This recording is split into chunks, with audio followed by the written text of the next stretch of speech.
क्या कभी ये ख्याल आया है कि कमाई तब भी होती रहे जब आप मतलब आराम कर रहे हो, सो रहे हो? हाँ, ये सुनने में तो बहुत ही अच्छा लगता है ना? बिल्कुल। पर ये सिर्फ ख्याल नहीं है। आज हम इसी संभावना पर बात करेंगे, पैसिव इनकम। हमारे पास कुछ स्टडी मटेरियल है, कुछ नोट्स हैं जो इसी कॉन्सेप्ट को समझाते हैं, सही। और ये भी कि इसे हकीकत कैसे बनाया जाए। तो मिशन ये है कि बिना रोज की भागदौड़ वाली मेहनत के आय बनाने के इस आइडिया को थोड़ा गहराई से समझें। देखते हैं ये सोर्सेस क्या कहते हैं। बिल्कुल। और देखिए, पैसिव इनकम जैसा ये दस्तावेज भी साफ करते हैं, ये एक ऐसी आमदनी है जो आपको नियमित एक्टिव एफर्ट के बिना मिलती रहती है। ओके, एक्टिव एफर्ट मतलब जैसे? नौकरी। हाँ, जैसे नौकरी की तनख्वाह या रोज के बिजनेस का मुनाफा, जिसके लिए लगातार आपको अपना टाइम, अपनी मेहनत देनी पड़ती है। पैसिव इनकम इससे फंडामेंटली अलग है। तो आज की हमारी बातचीत का मकसद यही है कि हम समझें कि सिस्टम असल में काम कैसे करता है और क्यों आज के टाइम में इसे समझना शायद जरूरी हो गया है। ठीक है, तो इस आइडिया को थोड़ा और खोलते हैं।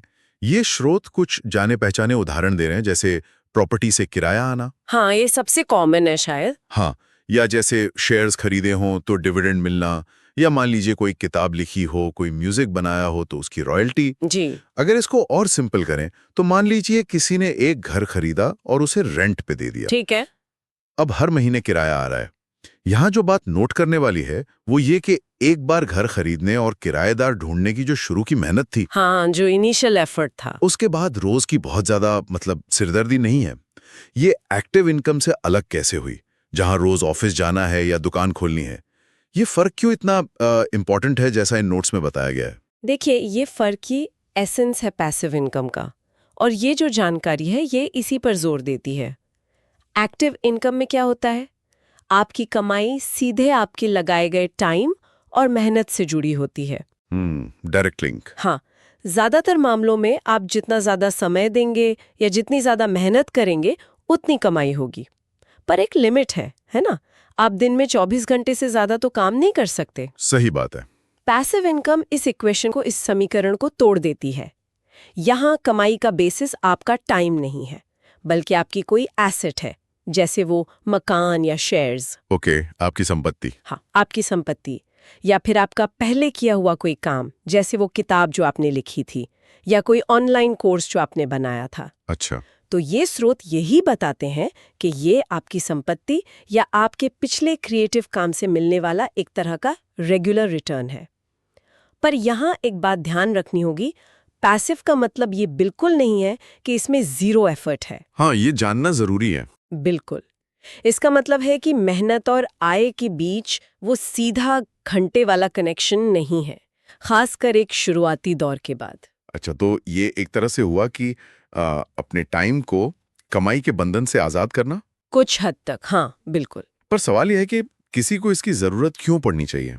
आखिर ज्यादातर लोग तो एक्टिव इनकम से ही अपना घर चलाते हैं, गुजारा करते हैं। सही सवाल है। ये स्रोत कह रहे हैं कि एक्टिव इनकम की अपनी सीमाएं हैं, लिमिटेशंस हैं, और पैसिव इनकम जो है वो फाइनेंशियल फ्रीडम यानी वित्तीय स्वतंत्रता का रास्ता खोल सकती है।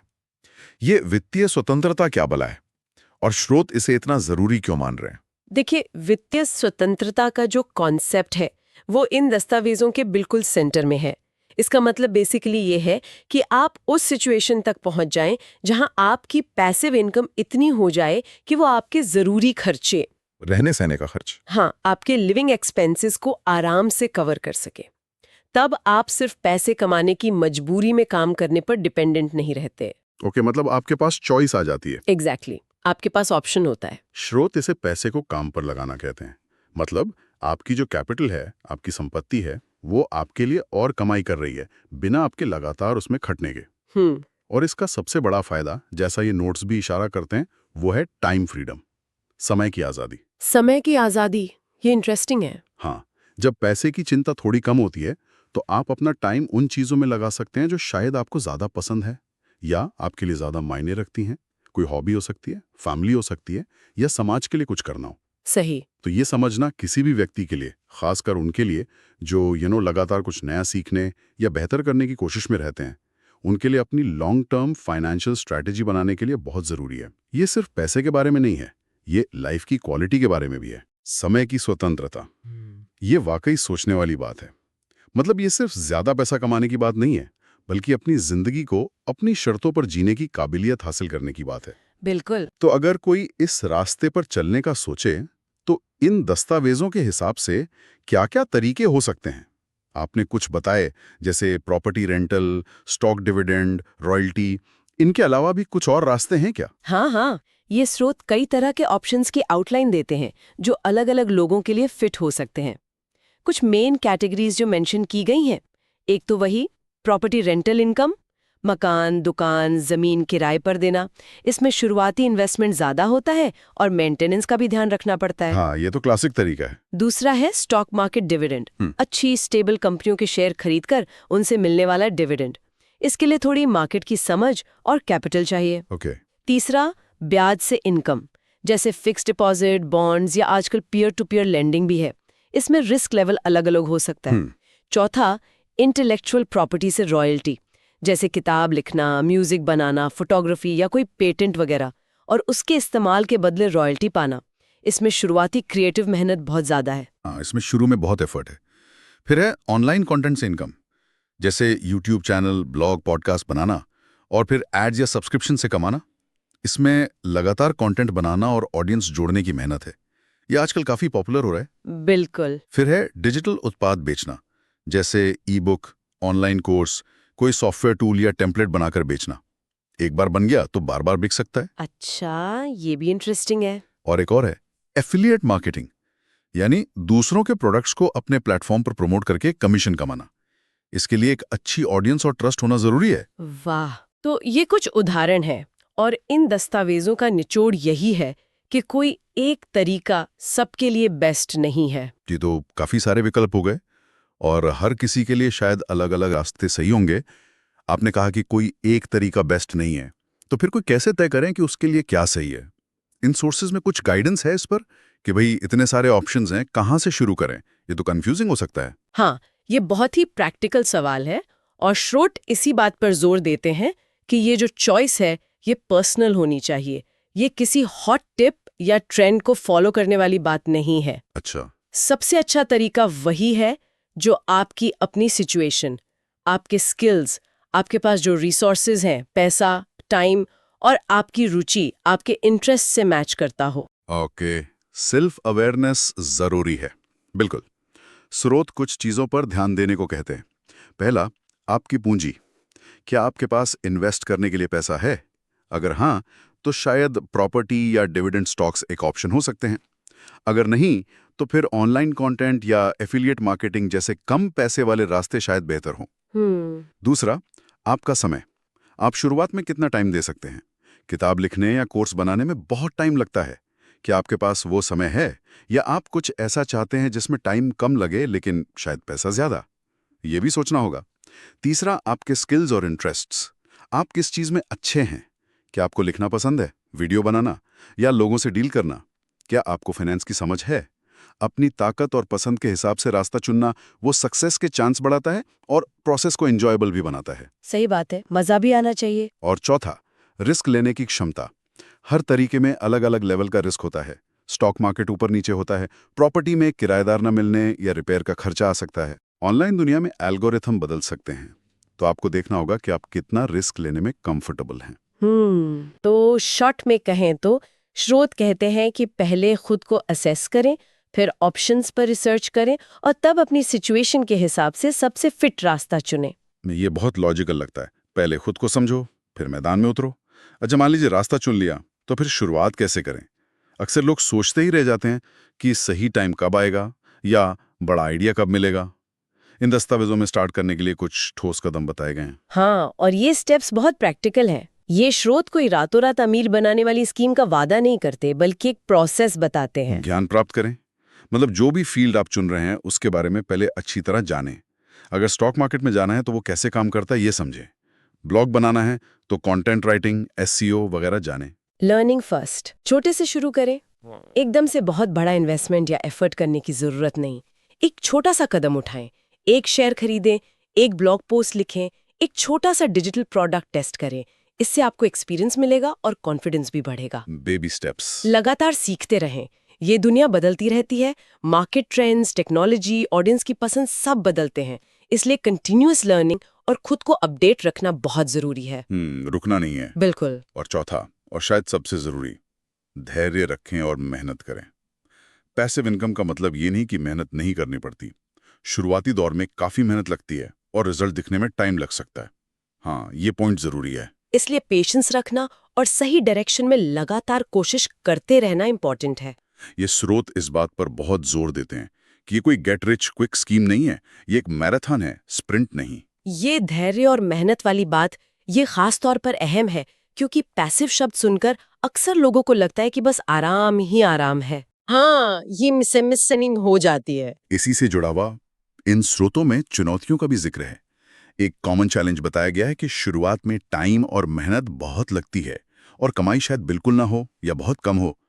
यहाँ सीमा नाम की एक महिला की कहानी का उदाहरण दिया गया है। उसने एक YouTube चैनल शुरू किया था। क्या आप उस कहानी के बारे में थोड़ा और बता सकती हैं? और इससे क्या सबक मिलता है? हाँ, सीमा की कहानी इन दस्तावेजों में एक तरह की केस स्टडी जैसे यूज हुई है। कहानी ये है कि सीमा ने कुकिंग पर एक YouTube चैनल शुरू किया क्योंकि उसे खाना बनाने का शौक था और वो अपनी रेसिपीज शेयर करना चाहती थी। ओके, पैशन प्रोजेक्ट जैसा? हाँ, बिल्कुल। उसने वीडियो बनाने, एडिट करने, अपलोड करने में काफी टाइम लगाया। पहले कई महीनों तक उसके सब्सक्राइबर्स बहुत कम थे और एड से होने वाली इनकम मतलब लगभग 0 थी। शुरुआती स्ट्रगल बहुत। कई बार उसे लगा कि ये सब बेकार की मेहनत है और छोड़ देना चाहिए।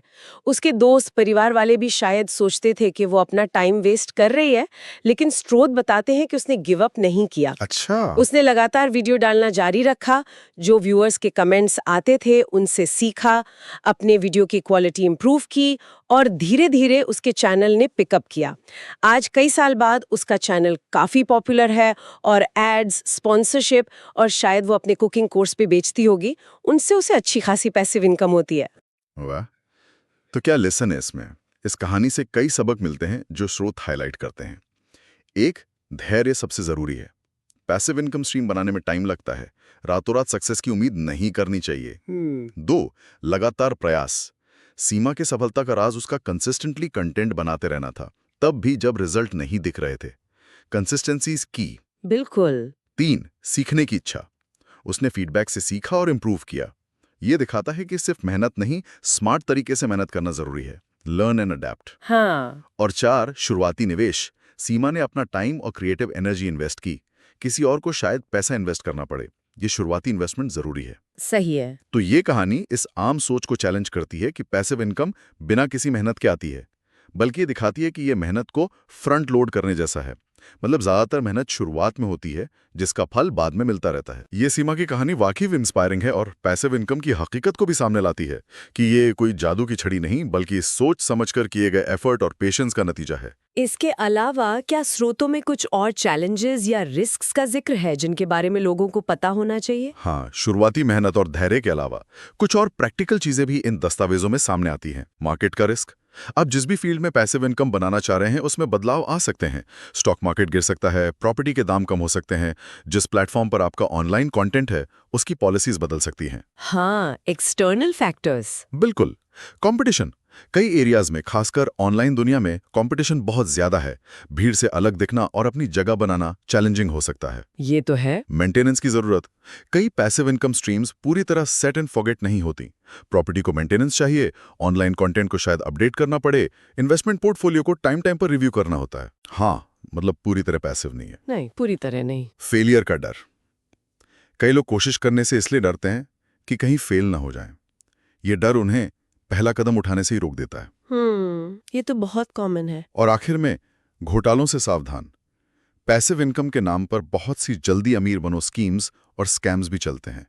सही और गलत अवसरों में फर्क करना सीखना बहुत जरूरी है। ये बहुत इंपॉर्टेंट पॉइंट है। हाँ, तो स्रोत ये नहीं कहते कि इन चैलेंजेस से डरकर पीछे हट जाना चाहिए, बल्कि सलाह देते हैं कि इनके बारे में अवेयर रहें, प्लान करें और रिस्क को मैनेज करने के तरीके सीखें। बिल्कुल सही कहा।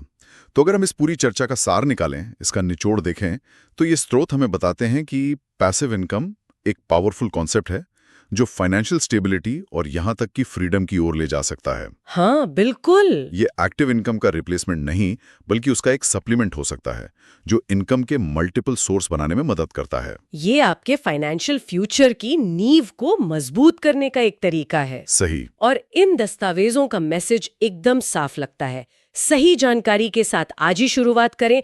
अपने रिसोर्सेज, चाहे वो टाइम हो, पैसा हो या स्किल हो, उनको अपने लिए काम करने दें और धीरे धीरे ही सही पर फाइनेंशियल फ्रीडम की ओर कदम बढ़ाएं। और इसी विचार को थोड़ा और आगे ले जाते हुए एक सवाल जो इन स्रोतों को पढ़ने के बाद मन में उठता है और जिस पर शायद हर किसी को सोचना चाहिए, वो ये है कि इन सभी तरीकों, शुरुआती ज़रूरतों और चुनौतियों को ध्यान में रखते हुए कोई व्यक्ति अपने करंट हालात, चाहे वो लिमिटेड स्किल्स हों, थोड़ा खाली टाइम हो या बहुत कम कैपिटल हो, के बेसिस पर संभावित पैसिव इनकम की दिशा में आज कौन सा एक बिल्कुल छोटा पहला कदम उठा सकता है।